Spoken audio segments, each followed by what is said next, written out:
요한계시록 12장은 요한계시록 예수 그리스도의 계시록에서 모두가 다 중요하지만 이 중간에 하늘의 큰 이적으로 나타내 보이는 것으로 굉장히 특별한 곳에 속합니다. 근데 과연 우리가 유대력으로 항상 7월 달에 7월 1일, 10일, 15일 있는 이러한 나팔절, 속죄절, 또 이 초막절을 우리가 생각하면서 올해도 어김없이 2017년 9월 23일 유대력의 속죄 나팔절이 돌아오고 있습니다. 근데 그 나팔절의 기간과 그 하늘의 징조들을 지금 현재 요한계시록 이 12장 부분에 적용하는 이러한 것들이 전 세계적으로 아는 사람은 지금 많이 알고 이날을 주님께서 우리를 흙으로 데려갈 날로 기다리는 사람들이 지금 많이 일어나고 있는 과정이 있습니다. 날짜를 세팅하는 것은 매우 좋지 않으며 그날과 그 시는 천사들도 모르고 아들도 모르고 아버지만 아신다는 예수님 말씀으로 이제 못을 박아놨기 때문에 누구든지 그 날짜와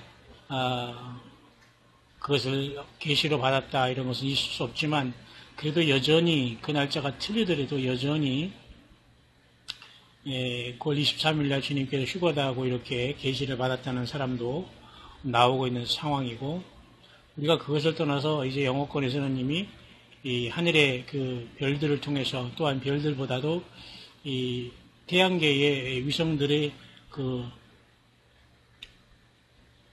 배열을 통해서 요한계시록 12장의 이 모습을 바로 9월 23일 날 올해 그렇게 된다라고 이제 하는 그러한 해석들과 그러한 어떤 믿음들이 지금 많이 확산해 가고 있는 이런 상황입니다. 그렇다면 요한계시록 12장 1절부터 5절까지가 바로 이제 올해 9월 23일 날 끝난다면 이건 엄청난 사건이 일어나고 마는 것이거든요. 그 아이를 하나님 앞과 보좌 앞으로 올려가더라. 낚아채 올라간다는 건데요. 주님의 부활 승천으로만 우리가 이제 생각하면서 우리는 이걸 덮어놨습니다. 그래서 과거적인 해석으로 봤고 이것을 또 안식교인들은 여자가 도망가는 것을 또 1260일을 1260년 동안 이 교환권을 피해서 하나님께서 그 안식교인들을 어떤 지켜주는 이러한 모습으로 1260년을 계산해서 1789년 무슨 나폴레옹이 등장하고 또한 그 프랑스 대혁명까지 기간으로 보면서 묘하게 여러 가지 방법을 통해서 계시록의 사건을 대부분이 다 이루어진 걸로 또 다니엘의 9장의 70일에도 다 예수님이 십자가에 돌아가심으로 70일인 490년이 이루어진 걸로 다 풀이하고 여기 1261을 1260년으로 또 계산하고 막 이렇게 해가지고 다 사실은 과거적인 해석으로 이제 끝나고 이제 덮어두면서 그저 안식일과 주일이냐 싸움으로 하나님의 인으로 싸우는 그런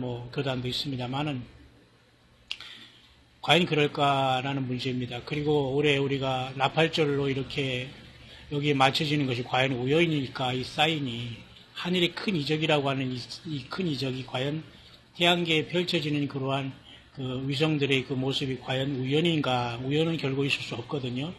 근데 이것을 그동안 우리가 영적으로 해석하면서 말씀 그대로 이제 이스라엘 백성들이 예수님을 이 땅에 이제 잉태하게 해서 성령으로 잉태하게 했고 예수님이 유대 백성을 통해 유대 나라의 그 이스라엘 백성의 다윗의 후손을 와서 이제 고난당하시고 부활승천하는 것으로 이 말씀을 끝냈잖아요.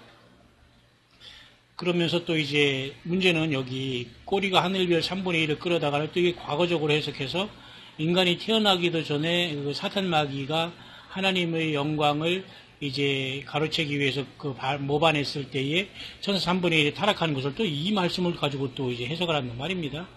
굉장히 이 말씀이 이제 고난을 받고 있어요. 어떨 때는 이 말씀을 멋대로 과거적으로 갖다 우리 창조된 창세기 1장 1절을 떠나서 우주 만물에 그때 루시퍼가 타락할 때 끌고 내려서 이미 많은 천사들이 이때 타락하는 걸로 봅니다. 그렇다면 왜 그때 이것이 또 여기에 또 주님께서 이 땅으로 육신을 가지고 태어날 때 또 여기에 해당하는가? 그죠? 뿐만 아니라 여기 전쟁이 있는데 여기서는 그럼 하늘의 그 보좌에서 삼층천에서 이 땅으로 떨어져서 마귀가 천국에서 떨어진 모습을 또 얘기하면서 지금도 그때부터 역사 속에서 계속 우리를 꿰는 자로 또 해석할 수 있느냐 이겁니다. 결국 그럼 또 갑자기 또 이렇게 쭉 내려다 보면 한때와 두때로 갑자기 이제 그 시간이 좁아지므로 굉장히 이것은 그 오랜 세월의 그런 일들이 아니라 마지막 때에 일어날 것이라는 것을 알 수가 있는데 이것을 안식교인들이나 이런 사람들은 예수 그리스도의 이 땅에 태어나심과 승리하심 그리고 창세 전에 사단 마귀가 하나님을 배반한 그 사건 그리고 또한 예수님의 부활 승천한 다음에 교회가 참된 교회인 자기들이 나름대로 이렇게 무명으로 이제 세상에서 이제 이쪽 저쪽 흩어지면서 핍박을 받으면서 이제 안식일을 지킨다거나 이런 식으로 해석한단 말입니다. 그렇게 되면 굉장히 질이 멸렬하면서 모든 뜻들이 굉장히 모호하게 되는데 좀 애매하지 않을 수가 없습니다. 그러면 우리가 날짜를 세팅하는 것보다도 묘하게도 하나님의 섭리인가 그 모에드라는 하나님의 절기인 올해 하나님의 그 나팔절기에 유대인 나팔절기에 이번에 그것이 맞춰지지 않습니까? 그러면은 과연 그렇게 맞춰지는 것이 우리가 날짜를 고의적으로 맞추려고 해서 맞춘 것은 아니지 않습니까? 그런데 이번에 그것이 이제 묘하게 그렇게 맞아지고 있거든요. 그렇다고 이것을 하는 것들을 우리가 과연 그거 아니다고만 할 수가 없다는 사실입니다. 그렇지 않습니까? 그렇기 때문에 우리는 이것을 신중하게 이제 생각해 보아야 될 필요가 있는데 이게 결코 이렇게 우리가 쉽게 생각할 문제는 아닙니다. 만약에 그렇다면 올해 만약에 지금 7월 4일인데요. 한국은 7월 5일, 한국은 7월 5일이 이제 수요일 오후인데요. 여기는 7월 4일 이제 화요일 저녁입니다. 미국 독립기념일 저녁을 맞았는데요. 과연 이렇게 그렇다면은 이제 3개월 9월 23일 날 과연 이러한 사건으로서 모해드인 나팔절에 이 보좌 앞으로 올라가는 휴거가 일어난다고 지금 굳게 믿고 또 한국에 있는 계시록 한다는 목사가 이렇게 또 이런 걸 또 영어권의 모든 걸 짜집해서 이렇게 보내면서 또 이것을 또 알리는 분이 있어요. 이제 이것은 개인의 아이디어는 아닙니다. 다 영어권에서 이렇게 나온 것을 이제 이렇게 자기가 이렇게 취합을 해가지고 그냥 파워포인트를 만들어 전하는 분이 하나 있는 것 같은데요.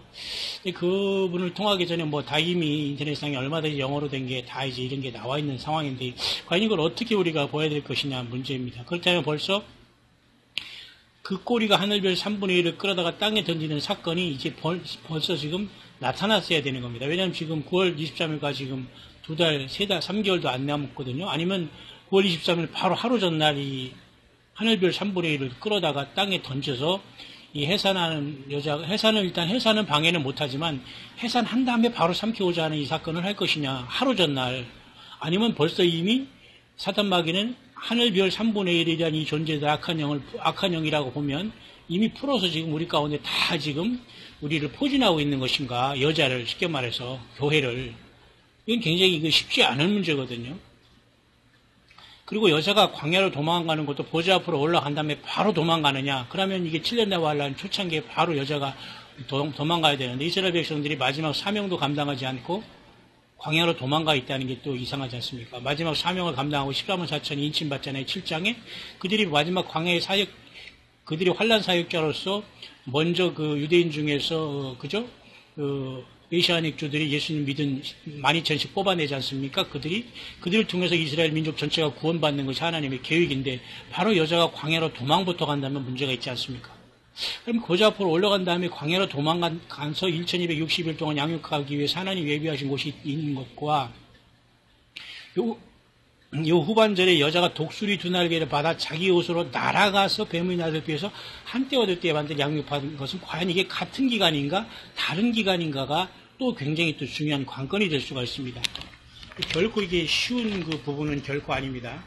문제는 어떻게 보면 이 보좌 앞으로 우리가 예수님과 더불어 첫 열매들이 올라갔다고 쳐서 휴거가 일어났다고 치면 7년이 바로 시작될 때 7년 대환란의 초창기에 적그리스도에게 속은 다음에 바로 이제 광야로 도망하면서 이들이 광야 생활하면서 두 증인으로 이제 14만 4천이 인침받은 민족을 통해서 그 민족의 그 선각자들과 예수님을 먼저 영접한 무리를 통해서 민족 전체가 양육받는 것을 전 3년 반에 1260일 그 두 증인들이 배옷 입고 굵은 배옷을 입고 예언하지 않습니까? 그때 동안 이스라엘 백성 전체가 양육파함을 받으면서 예수님을 맞을 준비한다는 것을 우리가 볼 수가 있어 생각할 수 있어요.